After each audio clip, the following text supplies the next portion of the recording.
जय हिंद दोस्तों। आप सभी का एफडी क्लासेस में स्वागत है। आज हम 24 मई को जितने भी इम्पोर्टेंट क्वेश्चन बनेंगे उन सभी क्वेश्चन को देखेंगे।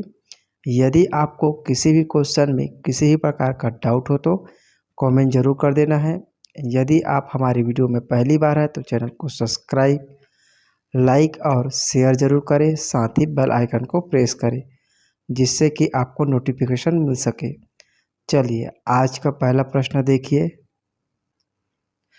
प्रदेश में जिला स्तरीय रामायण प्रतियोगिता किस रामायण मंडली ने जीत हासिल किया है? तो इनका सही आंसर होगा प्रदेश में जिला स्तरीय रामायण प्रतियोगिता का आयोजन किया जा रहा है, जिसमें श्रद्धा सुमन मानस मंडली ने प्रथम स्थान प्राप्त किया है। याद रखेंगे, जिला स्तरीय रामायण प्रतियोगिता में श्रद्धा सुमन मानस मंडली ने प्रथम स्थान प्राप्त किया है।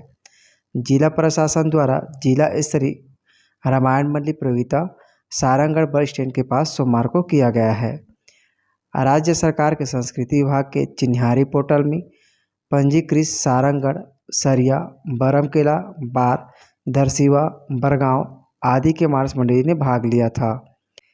छत्तीसगढ़ राज्य गौ सेवा आयोग के सदस्य पुरुषोत्तम साहू ने दीप प्रज्वलित कर कार्यक्रम का शुभारंभ किया है। सभी प्रतिभागी मंडली और अन्य को मेडल से पुरस्कृत किया गया है। भिलाईगढ़ क्षेत्र की श्रद्धा सुमन मानस मंडली को जिला स्तरीय रामायण पुरस्कार दिया गया है। पुरस्कार राशि संस्था को चेक या सीधा बैंक खाते में ऑनलाइन प्रदान की जाएगी। याद रखेंगे, जिला स्तरीय रामायण प्रतियोगिता में 50,000 रुपये प्रथम पुरस्कार दिया जाएगा। चलिए नेक्स्ट क्वेश्चन देखिए। प्रदेश में मृदा एवं जल संरक्षण पर 3 दिवसीय राष्ट्रीय कार्यशाला का आयोजन कहाँ किया गया है? इनका सही आंसर होगा प्रदेश में मृदा एवं जल संरक्षण पर 3 दिवसीय राष्ट्रीय कार्यशाला का आयोजन रायपुर में किया गया है। चलिए याद रखेंगे, राज्य सरकार की महत्वाकांक्षी नरवा विकास योजना के तहत वन एवं जलवायु परिवर्तन विभाग के तत्वाधान में नवा रायपुर स्थित मेफेयर लेक रिसोर्ट में 23 से 25 मई तक मृदा एवं जल संरक्षण विषय पर 3 दिवसीय राष्ट्रीय परामर्शिक कार्यक्रम का आयोजन किया गया है।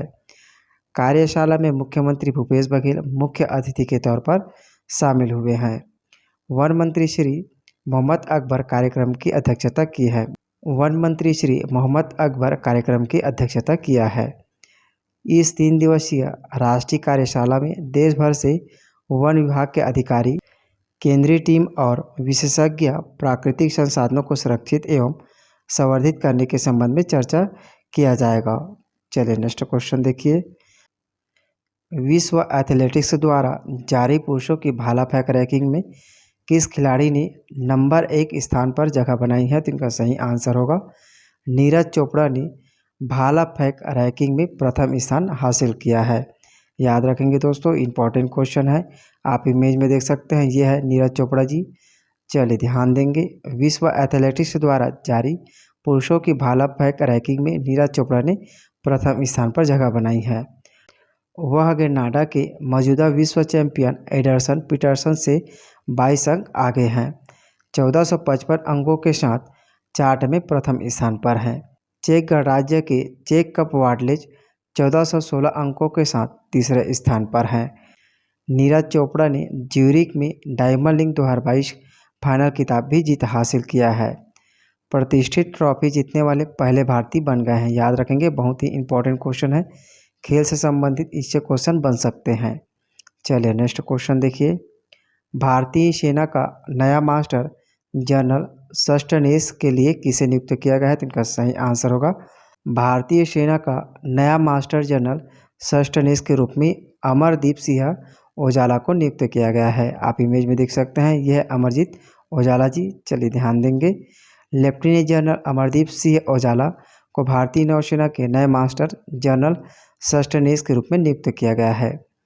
MGS शांति और युद्ध दोनों में बल की उच्च राज्य की तैयारी को बनाए रखने के लिए जिम्मेदार हैं। लेफ्टिनेंट जनरल ओजाला चीफ ऑफ आर्मी स्टाफ के 8 प्रमुख स्टाफ अधिकारियों में से एक होंगे। चलिए ध्यान देंगे, हाल ही में कहाँ आकाशवाणी ने गोंडी बोली में साप्ताहिक बुलेटिन जारी किया है? तो इनका सही आंसर होगा हाल ही में आकाशवाणी ने गोंडी बोली में साप्ताहिक बुलेटिन छत्तीसगढ़ में जारी किया है। याद रखेंगे दोस्तों, बहुत ही इंपॉर्टेंट क्वेश्चन है। चलिए ध्यान देंगे। 22 मई 2023 को छत्तीसगढ़ में एक आदिवासी समुदाय की प्राथमिक बोली गोंडी में एक समाचार बुलेटिन शुरू किया है। याद रखेंगे 22 मई 2023 को जारी किया गया है।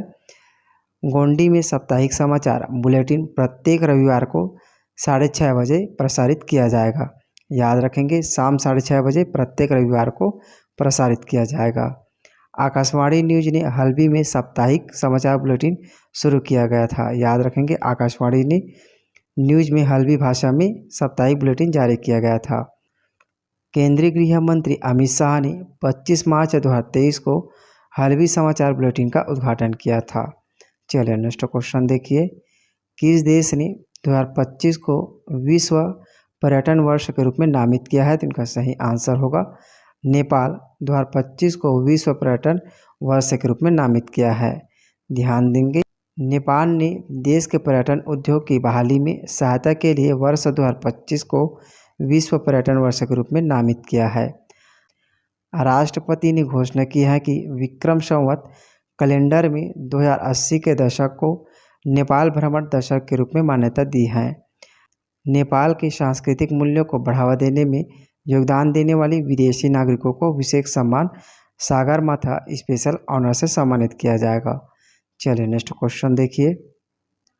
वेकफिट के ब्रांड एम्बेसडर किसे बनाया गया है? तो इनका सही आंसर होगा वेकफिट के ब्रांड एम्बेसडर आयुष्मान खुराना को बनाया गया है। आप इमेज में देख सकते हैं, यह है आयुष्मान खुराना। चलिए ध्यान देंगे। वेकफिट इनोवेशन प्राइवेट लिमिटेड ने अभिनेता आयुष्मान खुराना को वेकफिट के ब्रांड एम्बेसडर के रूप में अनुबंध किया है।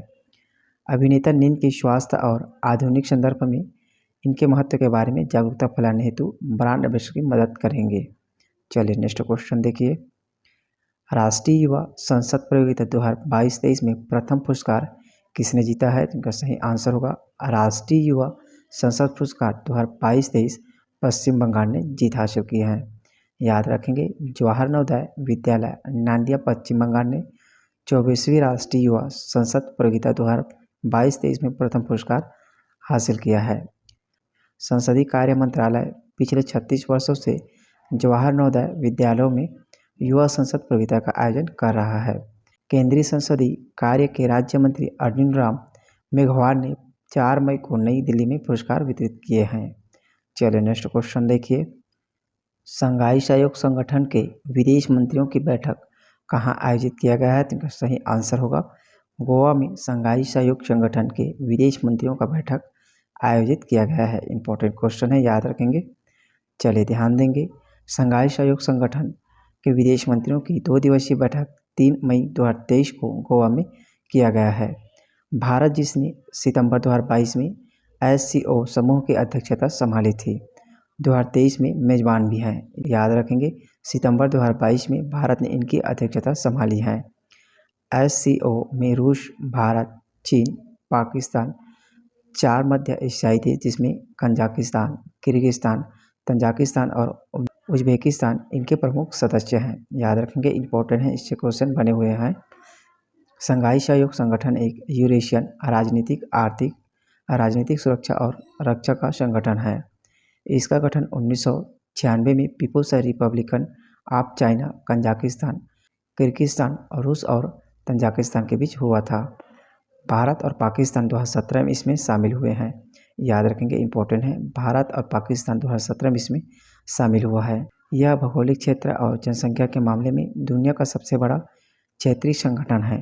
इनका मुख्यालय बीजिंग, चीन में स्थित है। चलिए नेक्स्ट क्वेश्चन देखिए। हाल ही में दुनिया का सबसे बड़ा शब्दकोश बन गया है, तो इनका सही आंसर होगा दुनिया का सबसे बड़ा शब्दकोश असम द्विभाषीय ब्रेल शब्दकोश बना है। याद रखेंगे, इंपॉर्टेंट है, दुनिया का सबसे बड़ा शब्दकोश असम द्विभाषीय ब्रेल शब्दकोश बना है। चलिए ध्यान देंगे। असमिया अंग्रेजी शब्दकोश का 21 खंडों वाला ब्रेल संस्करण दुनिया का सबसे बड़ा शब्दकोश बन गया है। गिनीज वर्ल्ड रिकॉर्ड के अधिकारियों ने हेमकोश के ब्रेल संस्करण के प्रकाशन जयंत बरुआ को एक प्रमाण पत्र सौंपा है। 123 वर्षीय हेमकोश असमिया भाषा का पहला उत्पत्ति संबंधित शब्दकोश है जो हेमंत बरुआ द्वारा संकलित संस्कृति वर्तनी पर आधारित हैं। चलिए नेक्स्ट क्वेश्चन देखिए। विश्व बैंक के अगले अध्यक्ष के रूप में किसे नियुक्त किया गया है? तो इनका सही आंसर होगा विश्व बैंक के अगले अध्यक्ष के रूप में अजय बाघा को नियुक्त किया गया है। याद रखेंगे, आप इमेज में देख सकते हैं, यह है अजय बाघा। चलिए ध्यान देंगे, भारतीय मूल के अजय बाघा को विश्व बैंक के अगले अध्यक्ष के रूप में नियुक्त किया गया है। वह मास्टर कार्ड के पूर्व CEO और अध्यक्ष के रूप में 5 साल का कार्यकाल करेंगे। उन्हें फरवरी 2023 के अंत में संयुक्त राज्य अमेरिका के राष्ट्रपति जो बाइडेन द्वारा इस पद के लिए नामित किया गया था और वे विश्व बैंक के प्रमुख डेविड मालपास को प्रतिस्थापित करने के लिए एकमात्र दावेदार थे। वह 2 जून से नए काम को शुरू करेंगे। चलिए नेक्स्ट क्वेश्चन देखिए। कार्यकर्ताओं के लिए भारत दुनिया का सबसे खतरनाक जगहों के मामले में कितने स्थान पर है? तो इनका सही आंसर होगा भारत इसमें दूसरे स्थान पर है। याद रखेंगे, बहुत ही इंपॉर्टेंट क्वेश्चन है। कार्यकर्ताओं के लिए भारत दुनिया के सबसे खतरनाक जगहों में दूसरे स्थान पर है। चलिए ध्यान देंगे, business and human right research report द्वारा जारी एक रिपोर्ट ने भारत और ब्राज़ील को मानवाधिकारों और श्रम कार्यकर्ताओं के लिए दुनिया के सबसे खतरनाक स्थानों में एक बना दिया है। रिपोर्ट के अनुसार 2022 में कार्यकर्ताओं के खिलाफ दर्ज 63 मामलों के साथ ब्राज़ील शीर्ष स्थान पर है। इसके बाद भारत 54 मामलों के साथ दूसरे स्थान पर, मैक्सिको 44 मामलों के साथ तीसरे स्थान पर हैं। शामिल अन्य देश जिसमें कंबोडिया, फिलीपींस और होंडुरास शामिल हैं। चलिए नेक्स्ट क्वेश्चन देखिए। पिछले वीडियो में हमने आपसे क्वेश्चन पूछा था कि 5 करोड़ टन सालाना उत्पादन क्षमता हासिल करने वाला देश की पहली खान कौन सा बन गई है? तो इनका सही आंसर होगा गेवरा कोयला खान 5 टन सालाना उत्पादन क्षमता करने वाला देश की पहला कोयला खान बन गई है। याद रखेंगे दोस्तों, इम्पोर्टेंट है। चलिए अब आपके लिए आज का क्वेश्चन है, छत्तीसगढ़ से किसे वर्ल्ड हेरिटेज बनाने का प्रस्ताव भेजा गया है? तो इनका सही आंसर आप कमेंट बॉक्स में जरूर दीजिए। चलिए मिलते हैं अगले वीडियो में। जय हिंद, जय छत्तीसगढ़।